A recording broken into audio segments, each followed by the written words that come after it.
All right, hello everyone. So I have some cool health information I'd like to share with you. Now, this could really help you live to the longevity escape velocity. Now, I've already known about astaxanthin as a powerful antioxidant, but recently some news has come to light. This is more powerful than I thought it was. So, basically, this is a antioxidant that's in things like lobster. It's in things like it's actually in the feathers of flamingos. So that's it. It's what makes this stuff red. It has a red pigment.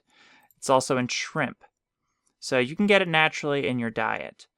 But if you don't eat any of this stuff, you can get it in a krill oil capsule. That's what I would recommend if you don't eat shrimp, or it's actually in salmon too. It's what makes the salmon flesh very red.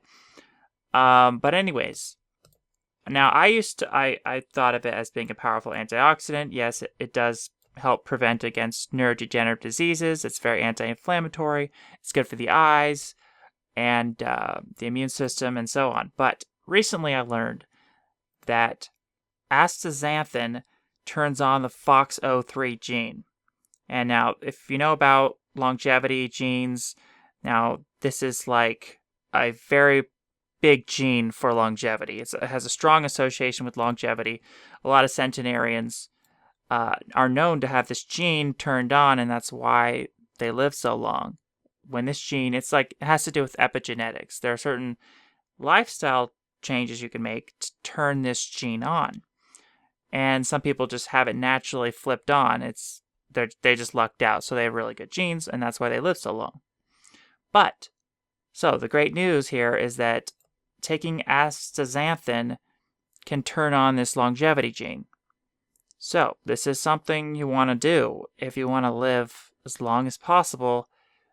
Reach the longevity escape velocity, that day in the future when aging is going to be cured. Obviously this is taking astaxanthin is not going to make you live forever, but it's a step towards living forever, because we need to be alive at that future time. No one knows when the cure for aging is going to happen. So you want to be taking some krill oil. I recommend getting some krill oil, or just eat shrimp or salmon. But there's different problems with salmon. If you eat salmon, there's a lot of mercury. So to avoid all that, you could just get a krill oil supplement. And krill is a very small, it's like the size of an ant.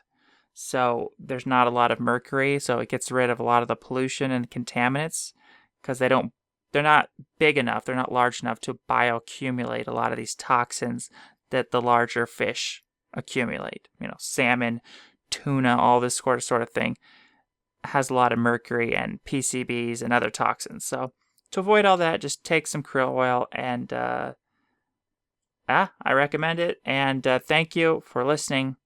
Hope this helps. May you live forever.